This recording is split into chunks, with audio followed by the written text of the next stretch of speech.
hope you ain't recording. Well, every now and then you get a chance to chop it up with a guy that's looking more and more like his mother, John Solleder. How you doing today?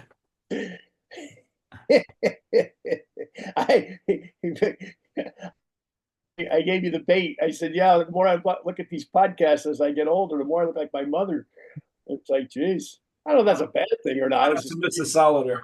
yeah, it's just, she made it to 92. I don't know if I looked at her, looked like she did when she was near death at 92 or hopefully younger. But anyhow, how are you, Chris? Awesome, man.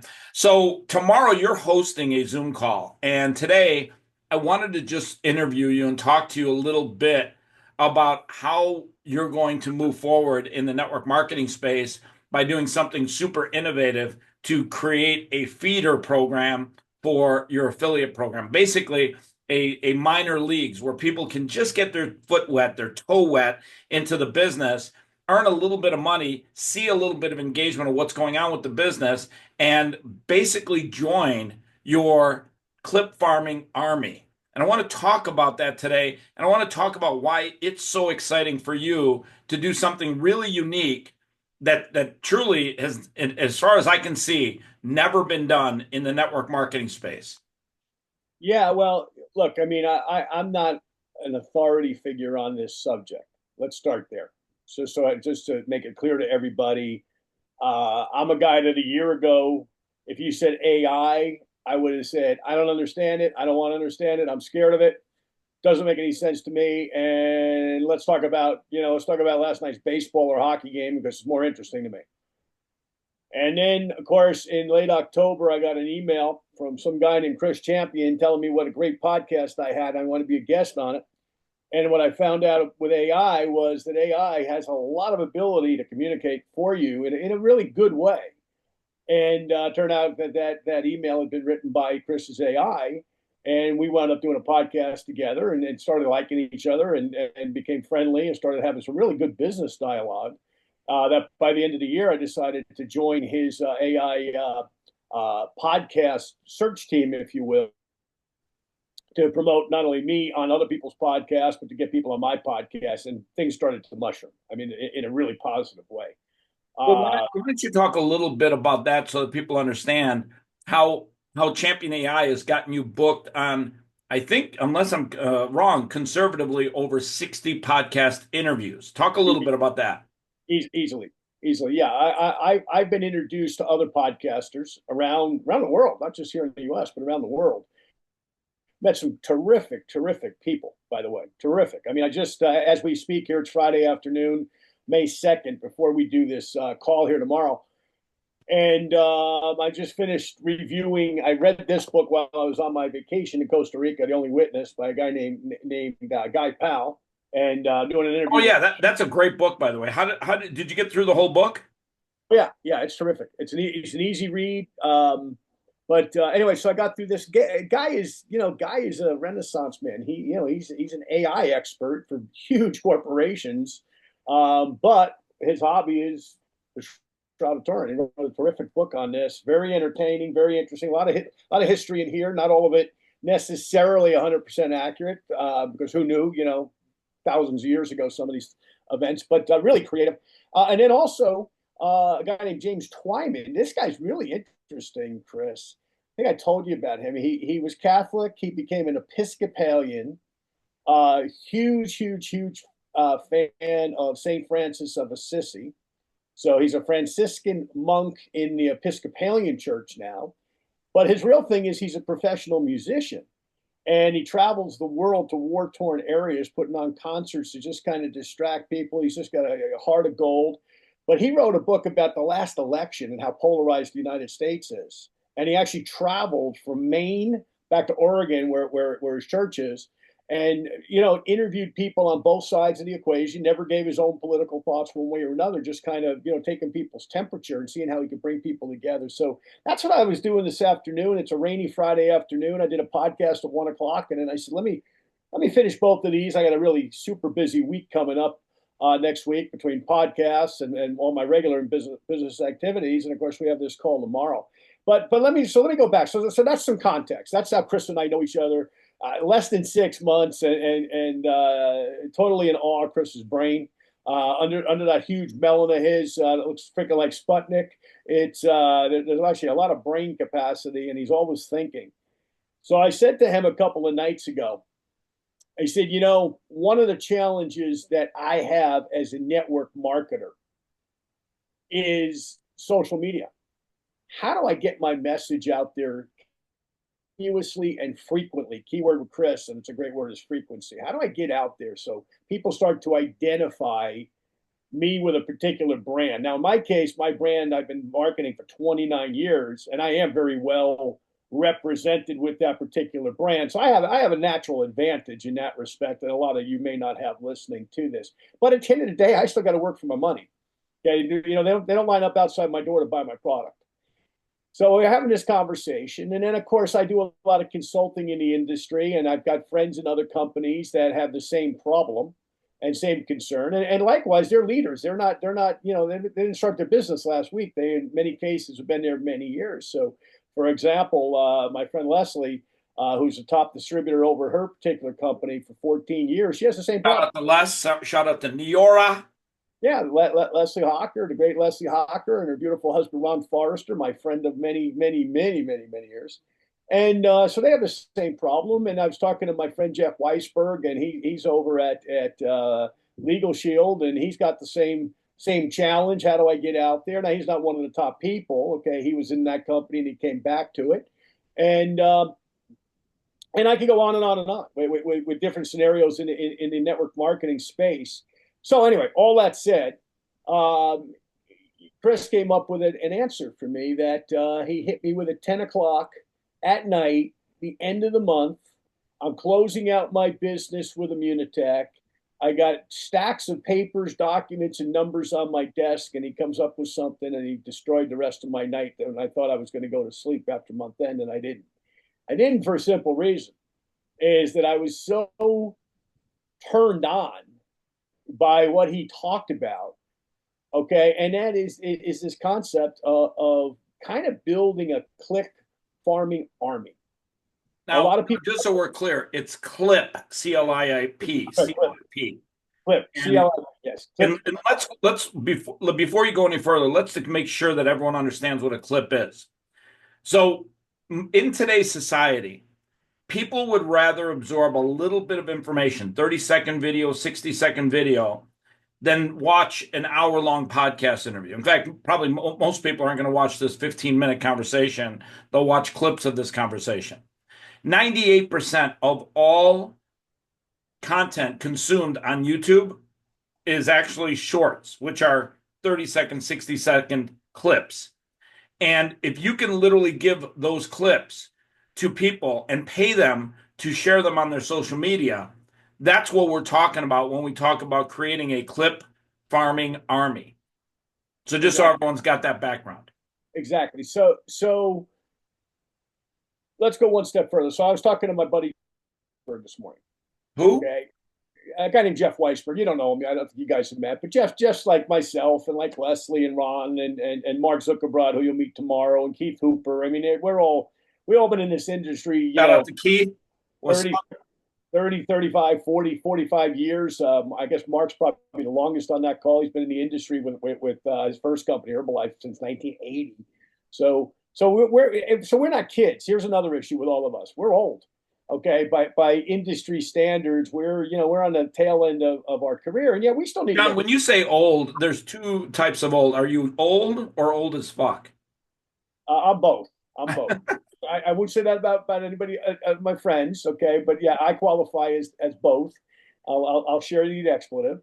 But anyway, to make a kind of a couple of really salient points here and give you context. Okay, what do we all need? Number one, we need more people to talk to, because most of us have gone through our warm markets many years ago. Okay, there's nobody in my family, my friends, my weightlifting friends, my old judo buddies I have lunch with once in a while that doesn't know about my product. And the same with the other people I just mentioned. Okay, they all know. They've either been on it, they are on it, they were on it, they'll never be on it. They're never going to join the business. They joined the business, they're successful. They join the business and they make a little money, or they join the business and they can give a darn whether anything ever happens with it, because they're just there because they want to make you happy that they're a distributor, but they can really care less. So they know what we do already. Okay, wait a second. That's some very good perspective from you because you've been in network marketing for a while now. And Right. there just is that group of people that may never be an actively aggressive, hardworking network marketer, but they're passive.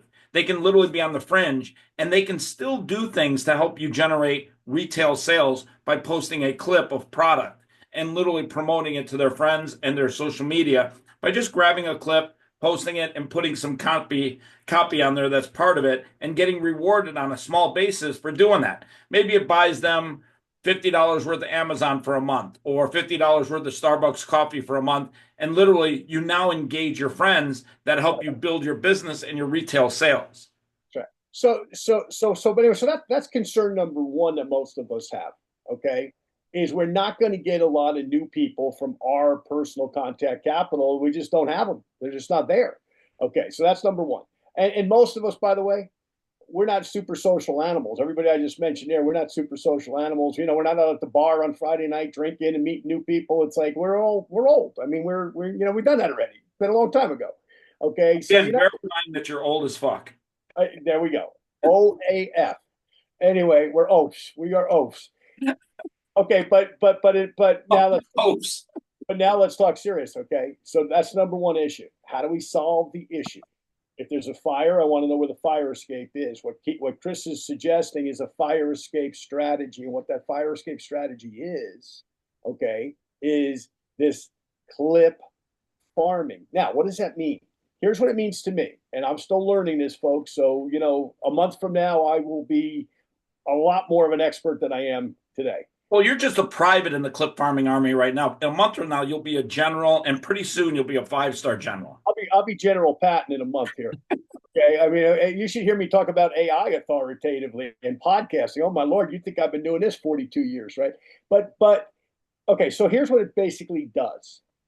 Is it now? Let's look at the community of people who think that they're social media influencers. They're as full as donkey dust as network marketers. They're all flat broke for the most part. Okay, but to their credit, they're all wannabe entrepreneurs, and in some cases, they are entrepreneurs, and they want to make more money. Right? Well, that's everybody. This morning. I went to UPS, mailed a package, cost me $40. By the way, Chris, my packages actually arrived when I mail them. That's an inside joke. Shout out to my friends at 316 Collection. They've tried their hardest to get you this package that I sent you over a month ago. I have a current bet with you that you're going to get your birthday gift before you go on Medicare. Yeah, get 11 months. But anyway, so that was $40 for a small package to a guy in Florida. Second thing, I go to Sprouts, my favorite food store. Okay, now I'm a freaking raw vegan. I eat fruits and vegetables as about 90% of my diet. Okay, so I'm not eating steaks and lamb chops and expensive stuff. Cost me $42 for two baggies of groceries with some fruits and vegetables and a little bit of tofu in there. Okay, $42. So here's my point. All these wannabe entrepreneurs that call themselves social media influencers, just like those same wannabe entrepreneurs that call themselves network marketers, they all have the same issue. They go to Sprouts and UPS too, and it's too damn much money. Okay, so all that being the case, everybody needs to make money. That hasn't changed. I did a day with a guy, another old timer, and we were talking about this. And I said, you know what hasn't changed since 1983 when I started? People's needs. People still need to make money. Okay, all the gig economy stuff. Why does it exist? Because people don't want to make money. So there's this world of people out there who are not necessarily interested in joining your network marketing business. Now, maybe they are. In some cases, they will be, and we'll find out over time, and we'll figure out a strategy to get to some of these people and let them know, hey, you can join our business as well. But what do these people do? They got one of these things. It's called a cell phone. Okay, thank you, Steve Jobs. And what can they do with that cell phone is they can make money with it. And they're really, really proficient at knowing how to use that cell phone. Okay. A lot of these people, they know how to post and repost. Okay. And what they do is they repost stuff for money. Okay. Whether it's through YouTube, whether it's through some of the other companies similar to YouTube, Rumble, some of the other ones that pay for, content distribution. Okay. So at the end of the day, all these folks are out there looking for what we have, believe it or not, content. Professionally made videos about product, services, and opportunity, okay, that they can go, oh, hey, wait, I like this thing about Immunical, for example, my product. I'm going to go post it and let people know about this guy, John. Now, they're not doing that because they know me or like me. If they knew me, they would love me like you all do. Okay. Or K21 or some of the products that Leslie or Jeff or Mark or some of the other people will be on this call here tomorrow are going to take a listen to. Okay, about, but and they may or may not be interested in marketing them. That's not even our desire. Sure, we like those people in our business, but that's not even necessarily what's going to happen. What they are going to do is with a company with a terrible name. I don't know who named this company. Okay, all respect. I'm not even going to name the company right now, Chris. Maybe we'll save that for tomorrow. But long story short, what this company does is it helps you to get all of these people that are going to see your content, and you're going to put a little bit of money in the bank of this particular company. And then every time that person goes out, that little social media influencer, that little mom in Duluth, Iowa, Duluth in Minnesota, actually, Duluth, Minnesota, she posts to make a few extra dollars for her kids. It doesn't care who John Solleder is, doesn't care who Immunitech is, doesn't care who Immunical is, doesn't care who Leslie Hocker is, doesn't care who Mark Zuckerberg is, doesn't care who Jeff Weisberg is, doesn't care who anybody else is. They care about posting because they're going to actually make money by getting your content out there from the bank that you're going to put money in that Chris will explain tomorrow. So Okay. let's talk about that for a quick second, and I just want people to have a chance to absorb this. So here's here's three things I want to share with people right now. We're not going to go into too much detail. We got a Zoom call tomorrow. If you want to join the Zoom call, I'm going to put the link in the bio of this video. You guys can click on the link and join us tomorrow. But here's three things that we're going to do when we create this clip farming army. Number one, it takes no time at all for somebody to grab a video and put it on their Instagram social feed. Now, why does that have value to a person like John and myself and other business owners that are trying to promote their business? Number one, when that video goes out to their followers, and their followers see that video, they don't see it as an advertisement. They see it as a video that clip farming army individual is sharing with their followers. If I pay for an ad on Instagram, it says sponsored ad on there. So the difference between those two is dramatically different because I'm going to get 44% more engagement when that person, that human being, posts that clip, that video, and shares it with their friends than if I bought it from Instagram and put it in your feed. That's number one. Number two, I can reduce my cost, which is basically your cost for every 1,000 views. CPM, that's what that stands for. Cost per M. They use M as the Roman numeral number for 1,000, and I can reduce that cost significantly by over 60% for what I pay. So I'm literally paying less for an ad to get distributed on a social media platform, and I'm getting more engagement. So I'm paying less and I'm getting more engagement. When you add those two together, it dramatically changes the results. And here's the thing, over time, that clip farming individual is going to get paid for sharing my clips, but at the same time, they're the first person to absorb the content. They're going to watch that clip and see it for 30 seconds, make sure that they got the clip right, post the copy that they're instructed to post. And over time, I mean, I love K21. And over time, they're going to see a video of me maybe one day saying, I love K21. This stuff tastes great, makes me feel great. I'm adding some nutrition to my drinks every day. And they're going to say to themselves, wait a second, I just made $50. The stuff only costs X, whatever X is.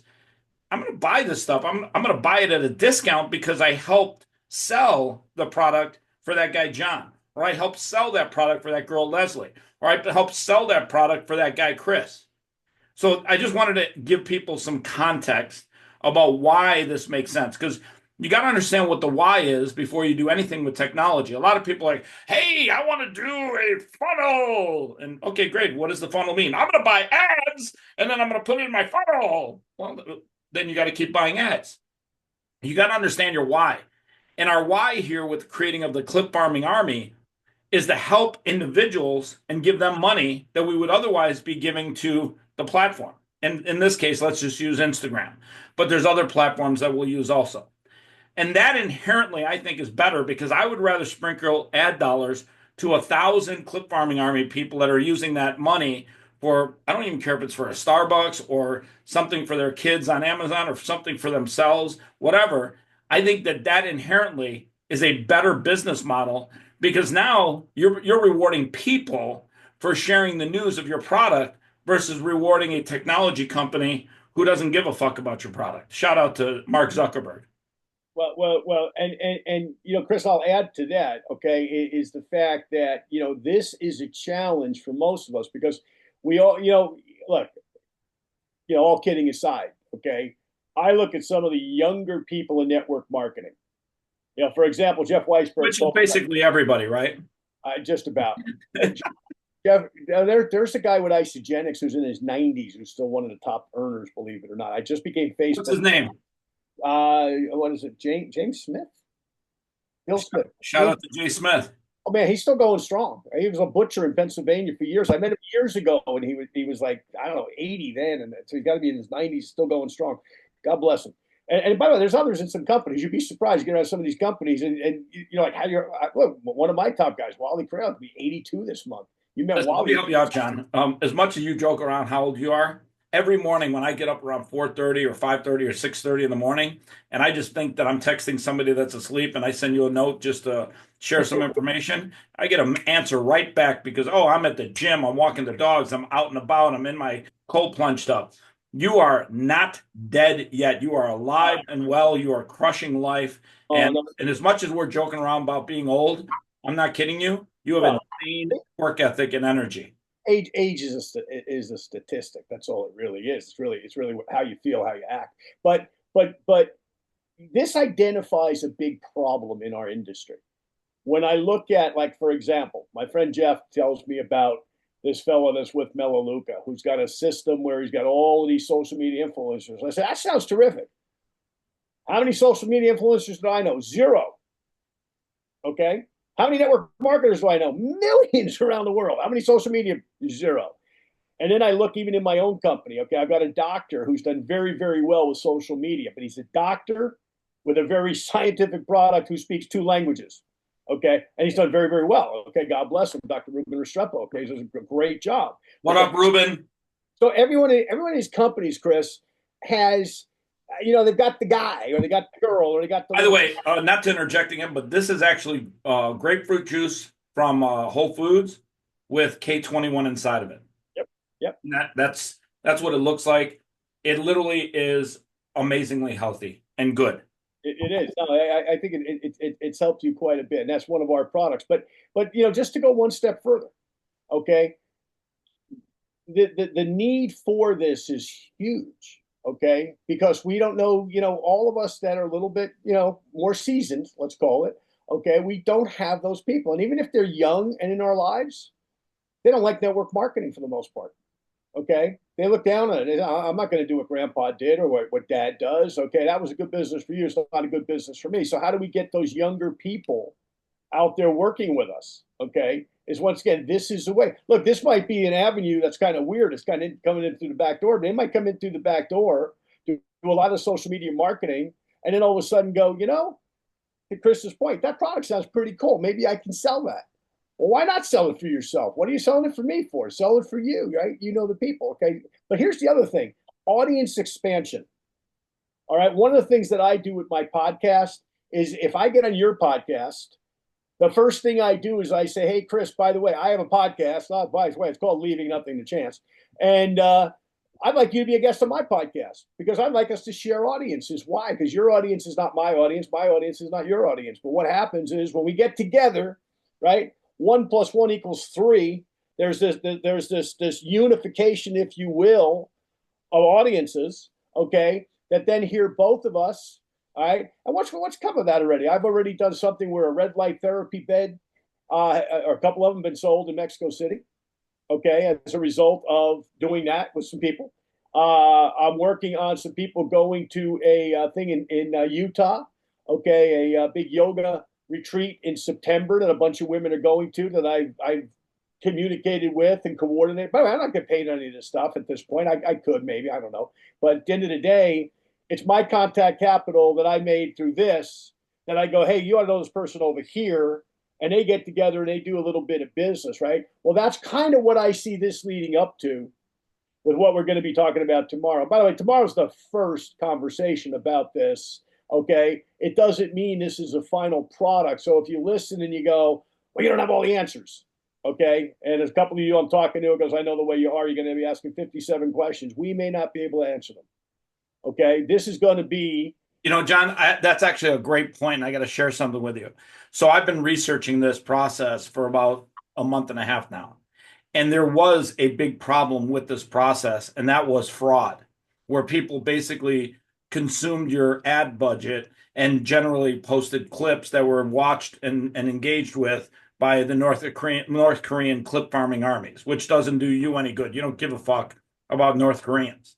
So we figured out that solution to that problem because that's the big challenge when you do clip farming is you got to watch who you let into your clip farming army. Well, and Chris, I think you came up with a great remedy for that on his end, and that's part of how Chris is going to get compensated for putting all this together. And I'm fine with that, by the way. Yeah, could I probably do this on my own? Yeah, but it'll take me 6 months to figure it out. I don't want to hire the people. He's got the people. Let him Well, work. just so we're clear, I'm not doing all this either because this is a lot of work. This is Exactly. So you got to farm some of this stuff out. Unfortunately, there are fraudulent people on the internet. I hope that's not news to any of you. Yes. Surprise, surprise. Oh, by the way, every videos you see of some guy on a bicycle with like 90 iPhones on a big rack and hitting buttons all day, that guy actually exists. Every multi-level company out there, you all know that already because your companies get defrauded every month by people trying to steal product to sell it on Amazon and other things. You already know that. I'm not telling you anything you don't already know. But so there's like everything in business. There's challenges, but the risk reward. Hey, look at it this way. Okay, I've been fortunate in my career to sponsor the top earner in 4 different companies. Okay, now not necessarily directly, but always in my lineage, the top ones. Even Brian Carruthers was in my downline in Legal Shield 25 years ago. He's now #1. He just made $2 million. Brian? Okay, as an example. Okay, so as one of many examples. So here's my point about that. What if all of this does nothing more, but it finds you that one guy, that one girl, that one couple, as a result of all of this idea that you don't necessarily have to even understand, and all of a sudden that person pops up in one of your legs and goes out and kicks butt, and maybe you don't even talk to them. Maybe they're a social media person and they just take off with it, because that will happen too. Okay, is it going to happen here in May? No, probably not. It's probably going to be over the course Never of know. time. You literally don't know. God will bring that person into your life when you least expect it. Here's the number one thing I for sure will think it will do. It'll increase your frequency because you'll get millions of ads out there distributed for you about yourself. So that's number one. But the second thing that I think this solves, not only just for you, John, but for other people in network marketing, is it helps you sell more retail product. That's really, it's going to be a feeder system that feeds you affiliates that are helping you sell more retail product. And guess what? That bottom level of affiliates that feed your business up the funnel, that bottom level is mission critical to your long-term success. Yeah, and Chris, there's 2 points, and what a great point, by the way. That's one thing, because look at our business now. That's what it is. Okay, the days of standing on the soapbox and telling people you're going to get rich, you're going to get rich, you're going to get rich. First of all, it's a turnoff. Second of all, the FTC will nail you to the cross. And thirdly, nobody wants to hear it. Okay, it's a bad message. Okay, tell somebody like my 21-year-old son, okay, that he can take a product to market, use the internet to do it, go to college, have his girlfriend, work on his cars, go to the gym, have a life, and oh, by the way, he can make a couple $1,000s a month just playing around on the internet with what he already knows. How many Fred Soliders are there out there? Millions that want to do something. Do they care it's network marketing? They could care less what it is, as long as they get to do it. The company pays them in a timely fashion, and it's reasonable that they can do it without a lot of expense. So that's what we're going to attract. Now, building a community. This is the last thing I want to say, Chris, and I got to hop on another call. Okay, building a community. Okay, you guys may listen tomorrow and you might go, look, this isn't for me. That's okay. I don't really care. Okay, here's what I know. I know my business. and most of you are old-time professionals. You know your business. You know what we're talking about is true. All the fooling around that we do is one thing, but we all know we got the same problem. We need to get lots and lots and lots of people to the table that know about our brand. Okay. Now, in building a community, what's the number one challenge besides getting the people? Is that there's a difference in brand building versus product building. Okay. A product is you go in any store in America, okay, or the world for that matter, just about, and you can buy soap. Okay, that's a product. But if I go in and I buy Ivory soap, that's a brand. Okay, whether it's Munical, whether it's New York's products, whether it's Melaleuca's products, whether it's Shackley's products, whether it's Herbalife's products, whether it's Legal Shield services, whether it's A.L. Williams, Primerica's insurance service, whatever it is, okay? All of those are good examples, okay, of brands versus product, but the general public doesn't know our brand necessarily. With the exception of maybe Avon and maybe Amway, for the most part, once you get out of our little world of network marketing, most people never heard of what we sell, okay? And that's sad. Okay. And this is another way to get that out there, get that out there, get that out there, right? Because there's an old science that says that you need to hear something 7 to 13 times to buy it. Perfect example. Next time you buy a new car, right? You go in, you buy the new car, you think nobody's got this car. You pull up to the light and there's 4 of them next to you. And you go, whoa, whoa, whoa, whoa, whoa. There can't be 4 of them next to me. Well, they were always there. You just didn't see them. Okay. That's the difference. Okay. And I'm getting in the weeds here a little bit, Chris, but that's what we're looking to do is to become brand builders via social media, via this farming concept of getting thousands of people out there. And oh, by the way, this is win-win because that housewife in Duluth, Minnesota that wants to pay for, Susie's piano lesson or Bobby's karate lesson, that's her motivation. We're not taking from her, giving to her. We're giving her an opportunity to do what she already knows how to do. So I love that because I'm all about people making money in entrepreneurship. So we'll see you tomorrow. All right, so he's John Solleder tomorrow. What time is it again, John? 3 p.m. Central Standard U.S. time. Don't be late. It's my wedding anniversary. My wife told me out till 4 or I get shot. All right, so you're going to record tomorrow's call and upload it on your podcast, correct? Absolutely. Awesome. Great. John, great chopping it up with you. I think what we're doing is innovative. It's using new technology to literally engage people at the bottom level and create a feeder community for your affiliates. And I think it's going to be an exciting journey. The next 3 to 6 months, you're going to do something pretty amazing. You will be the General Patton of your clip farming army. Well, you know what? I don't care if nobody even knows who I am because, like most things in network marketing, a lot of them start. They'll know, John. They'll know. By the way, one thing we're going to do with the Clip Farming Army too is probably bi-monthly Zoom calls. So you're going to have an audience of people that want to learn more than just clipping the videos. Hey, let me talk to this guy, John. Maybe there's something more than the money I've been making. Maybe I can elevate my life. Chris, I do have to run for a call, but let me give you an example. So far this month, 3 people that I did podcasts with, one became a distributor in my network marketing business, and 2 are now using product because they had need. One's a dementia expert, for example, and she got totally turned on by a girl named Fallon Jordan. Oh, that's okay. And she works in the dementia area, and like, hey, okay, am I not going to tell her about my product, right? I know my friend Leslie Hocker's doing the same thing, sharing their remarkable breakthrough product that they have that they just came out with. That's got like zillions of dollars of science behind it. I know she's doing the same thing. She's doing podcasts, and some of those podcasters are becoming customers and distributors. Okay, so all right, John. Let me share one thing with everyone before you leave, though. John's done 1,398 introductions to podcasters since December. He has had an 18.8% reply rate, which means about 400 people have replied to his emails about him being on podcasts.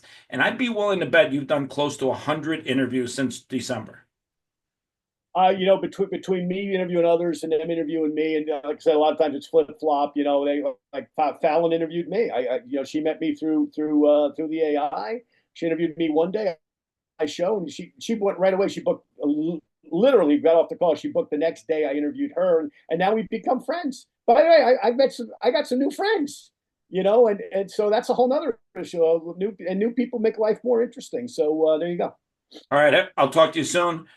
Go check your mailbox. I'll talk to you later, buddy. I'll call you back. Bye. All right, man. Peace out.